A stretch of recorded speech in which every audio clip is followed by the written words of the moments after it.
नेपाल से जुड़ी ये बातें आपको कर देंगी हैरान। आज हम बात करने वाले एक ऐसे देश की जहां लड़कियां कई पति रख सकती हैं, एक ऐसा देश जहां कुंवारी लड़कियों को पूजा जाता है, एक ऐसे देश की जहां स्वतंत्रता दिवस नहीं मनाया जाता, एक ऐसा देश जिसे दुनिया का आखिरी हिंदू राष्ट्र कहा गया है। ये वो देश है जहां दुनिया की 8 सबसे ऊंची चोटियां मौजूद है, पानी के मामले में दूसरा सबसे बड़ा संरक्षक देश, लेकिन बिजली सिर्फ 8 घंटे। ये वो देश है जहाँ आज भी लोग 2G इंटरनेट यूज करते हैं। अगर आप नहीं समझे तो बता दें कि हम बात कर रहे हैं भारत के सबसे अच्छे दोस्त नेपाल की। तो चलिए फिर जानते हैं नेपाल से जुड़े ऐसे कुछ अमेजिंग फैक्ट्स आज की इस वीडियो में। दोस्तों, नेपाल एक खूबसूरत दक्षिण एशियाई लैंडलॉक कंट्री है जिसकी सीमाएं उत्तर में तिब्बत और दक्षिणी पूर्व पश्चिम में भारत से मिलती हैं। हिमालय की गोद में बैठे इस देश का क्षेत्रफल 1,47,181 वर्ग किलोमीटर का है और इस क्षेत्रफल के साथ नेपाल दुनिया का 93वां सबसे बड़ा देश है। वहीं देश की आबादी की बात करें तो वो 30,89,06,590 की है और इस पॉपुलेशन के साथ नेपाल दुनिया की 49वीं रैंक पर आता है। ज्यादातर लोग इस बात से अनजान है, नेपाल का पूरा नाम the federal democratic Republic of Nepal है और यह साउथ एशिया का सबसे पुराना देश भी माना जाता है। इस छोटे से देश में आपको 129 के करीब भाषाएं सुनने को मिल जाएंगी। हालांकि यहाँ की ऑफिशियल लैंग्वेज नेपाली है। हिंदू और बौद्ध धर्म से जुड़े लोगों के लिए नेपाल एक खास जगह रखता है क्योंकि यहाँ हिंदुओं की आस्था का केंद्र पशुपतिनाथ मंदिर और बौद्धों की पूज्य भगवान बुद्ध की जन्म स्थली लुम्बिनी मौजूद है। देश की कुल आबादी का करीब 81.34% हिस्सा हिंदू, 9.04% हिस्सा बौद्धिस्ट, 4.39% मुस्लिम धर्म से जुड़ा हुआ है, जबकि बाकी 3% में हमें दूसरे धर्मों से जुड़े लोग देखने को मिलते हैं। दोस्तों, पूरी दुनिया में आजादी का जश्न यानी स्वतंत्रता दिवस मनाया जाता है, लेकिन नेपाल एक ऐसा देश है जहां कभी स्वतंत्रता दिवस नहीं मनाया जाता क्योंकि इस छोटे से देश पर आज तक कोई विदेशी ताकत अपनी हुकूमत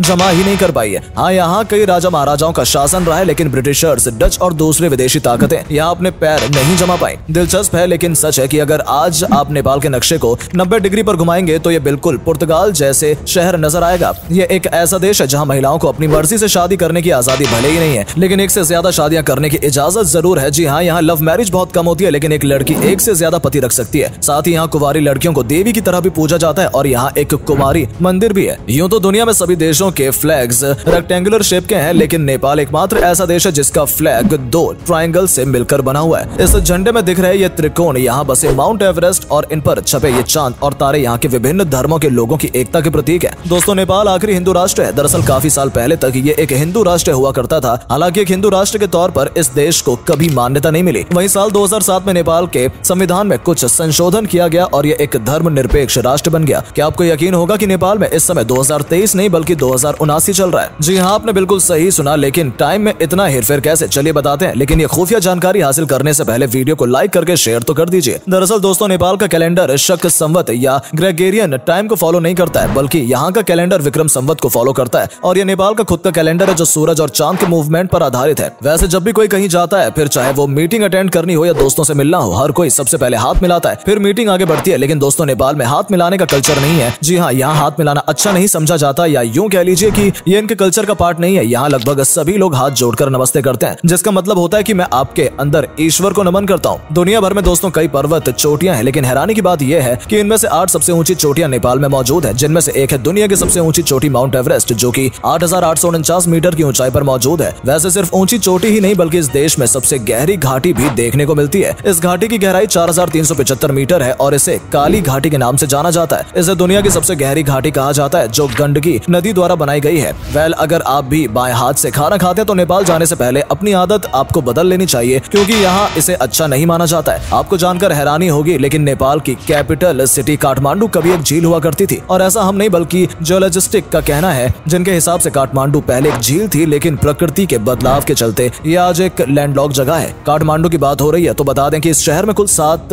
वर्ल्ड हेरिटेज साइट्स मौजूद हैं। 900 मीटर की ऊंचाई पर मौजूद इस जगह पर आप पोखरे की झीलों का दीदार कर सकते हैं, जहां खूबसूरती के साथ साथ शांति भी मिलेगी। हॉकी से लेकर क्रिकेट और बास्केटबॉल जैसे खेलों को आपने कई देशों के नेशनल गेम के रूप में देखा होगा, लेकिन क्या कभी गिल्ली डंडे को किसी देश का राष्ट्रीय खेल बने देखा है? वेल, अगर नहीं तो नेपाल ही वो देश है। ध्यान से देख लीजिए। जी हाँ दोस्तों, लंबे समय तक नेपाल का राष्ट्रीय खेल गिल्ली डंडा हुआ करता था, लेकिन फिर जून 2017 में इस देश ने गिल्ली डंडे की जगह वॉलीबॉल को अपना राष्ट्रीय खेल घोषित कर दिया। इसके अलावा हाथी पोलो खेल की शुरुआत करने वाला देश नेपाल ही है और यहाँ फुटबॉल, कबड्डी और क्रिकेट जैसे खेल भी खेले जाते हैं। वैसे तो इंटरनेट के मामले में आज दुनिया 5G तक पहुंच चुकी है। इंडिया में भी 5G ने कदम रख दिए हैं, लेकिन नेपाल एक ऐसा देश है जो आज भी 2G इंटरनेट से काम चला रहा है। यहाँ की एवरेज इंटरनेट स्पीड 256 kbps की है। यही वजह है कि नेपाल को इंटरनेट के मामले में एक पिछड़ा देश माना गया है। नेपाल में एक नया साल 1 जनवरी को नहीं बल्कि मिड अप्रैल में मनाया जाता है। रीजन विक्रम संवत जो हमने आपको ऊपर बताया है। नेपाल का नेशनल फूड दोस्तों दाल भात भात और तरकारी यानी सब्जी है। और आपको सुनकर हैरानी होगी, लेकिन नेपाल में रोजाना सुबह शाम लोग इसी खाने को खाते हैं। आपको हर शाम और हर सुबह लोगों के किचन में दाल भात और तरकारी देखने को मिल जाएगी। दरअसल लोगों का मानना है कि यह खाना उनके लिए पौष्टिक है, इसलिए वो रोजाना सेम खाना खाते हैं। बोरिंग है पर क्या कर सकते हैं, लेकिन आप मत घबराइए क्योंकि टूरिस्ट के लिए यहाँ पर नॉन वेज वेज में कई तरह के बेहतरीन डिशेस मौजूद हैं। नेपाल में दोस्तों सिर को पवित्र माना जाता है, इसलिए किसी के सिर से हाथ लगाने पर यहाँ के लोग आपसे नाराज हो सकते हैं और किसी सामान को पैर से धक्का लगाने या पैर से छूने पर भी लोग आपसे नाराज हो सकते हैं, क्योंकि ये इनके हिसाब से गलत है। वैसे तो नेपाल पानी स्टोर करने के मामले में दुनिया का दूसरा सबसे बड़ा देश माना जाता है, लेकिन पानी का सही यूज कैसे करना है ये ना तो यहाँ के लोगों को आता है, ना ही सरकार को। नेपाल अगर चाहे तो हाइड्रो पावर प्लांट के जरिए देश में इतनी बिजली का प्रोडक्शन कर सकता है कि पूरे देश में लोगों को 24 घंटे बिजली मिले, साथ ही दूसरे देशों को बिजली सप्लाई करके कुछ कमाई भी हो जाए। लेकिन नेपाल ने अब तक इस और कोई ध्यान नहीं दिया है। यही रीजन है कि नेपाल में लोगों को सिर्फ 8 से 10 घंटे ही बिजली मिल पाती है। इंडियन आर्मी दोस्तों दुनिया की सबसे मजबूत आर्मियों में से एक है, लेकिन क्या आप जानते हैं कि नेपाल के लोगों को भी इस आर्मी का हिस्सा बनने का मौका दिया जाता है। असल में भारतीय सेना में नेपाल के नौजवानों को भी भर्ती किया जाता है और आज के समय में कई नेपाली इंडियन आर्मी का पार्ट बनकर बॉर्डर पर खड़े दुश्मनों से भारत के लोगों की रक्षा कर रहे हैं। वैसे अगर आप भारत से हैं तो नेपाल बिना पासपोर्ट के आ सकते हैं। वैसे मेरी तरह आपका वीक ऑफ भी संडे का होता होगा ना, लेकिन क्या आप जानते हैं कि नेपाल में वीक ऑफ यानी साप्ताहिक अवकाश रविवार नहीं बल्कि शनिवार को होता है। वैसे दोस्तों आप सभी ने कभी न कभी हिममानव यानी यति के बारे में सुना ही होगा, सुना है ना? जी हाँ, वही यति जो बेहद ताकतवर, विशाल और थोड़ा डरावना होता है। यति के बारे में कई कहानियां हैं, लेकिन इसे देखने का दावा नेपाल की रहने वाली एक महिला ने किया था, जिसके बाद सर एडमंड हेलरी यति की खोज में हिमालय पर निकल गए। वैसे दुनिया का सबसे सुंदर हिम तेंदुआ भी नेपाल में ही है। इस देश के नाम कई वर्ल्ड रिकॉर्ड दर्ज हैं, जिनमें से एक है सबसे लंबे समय तक हाथ मिलाने का वर्ल्ड रिकॉर्ड। जी हाँ दोस्तों, नेपाल में घूमने के लिए कई बेहतरीन जगह हैं, जिन्हें देखने के लिए हर साल लाखों की संख्या में सैलानी यहाँ पहुँचते हैं। बेस्ट टूरिस्ट प्लेसेस की बात करें तो इसमें नेपाल की कैपिटल सिटी काठमांडू, जो कि देश की संस्कृति, परंपराएं, प्राकृतिक सुंदरता को बयां करता है। पोखरा झील, यहाँ की बोट्स की सवारी करना, पहाड़ों के बीच पानी की कलकल आवाज सुनना अपने आप में कमाल का एहसास है। नगरकोटा, जहाँ खड़े होकर बादलों की छाया देखना, पहाड़ों की नोकझोंक महसूस करना और हवा से गुफ्तगू करना सब कुछ भुला देता है। जनकपुरी, जो नेपाल का इतिहास बयां करती है। लुम्बिनी शहर, जो गौतम बुद्ध की याद दिलाता है। पशुपतिनाथ मंदिर, जहाँ भगवान शिव खुद बैठे हैं। चितवन नेशनल पार्क, जहाँ कई प्रजाति के जानवर आपको एंटरटेन करते हैं। भक्तपुर, जहाँ भक्तों की सुनी जाती है। चांगू नारायण मंदिर, स्वयं भूनाथ मंदिर, जिसे बंदर मंदिर भी कहते हैं, जैसी सुंदर जगहों को देखा जा सकता है। इसके अलावा आप यहाँ प्राकृतिक खूबसूरती का भरपूर आनंद भी ले सकते हैं। पशुपतिनाथ मंदिर की बात करें तो ये नेपाल की शान है। भगवान शिव के प्रमुख 8 धामों में से एक पशुपतिनाथ मंदिर में हर साल लाखों की संख्या में पर्यटक भगवान शिव का आशीर्वाद लेने के लिए आते हैं। मंदिर को और खूबसूरत बनाते हैं चारों ओर लगे ये चांदी की दरवाजे। वेल दोस्तों, नेपाल से जुड़ी अमेजिंग बातों में आज के लिए इतना ही। आपको ये वीडियो कैसा लगा कमेंट करके जरूर बताइएगा। धन्यवाद।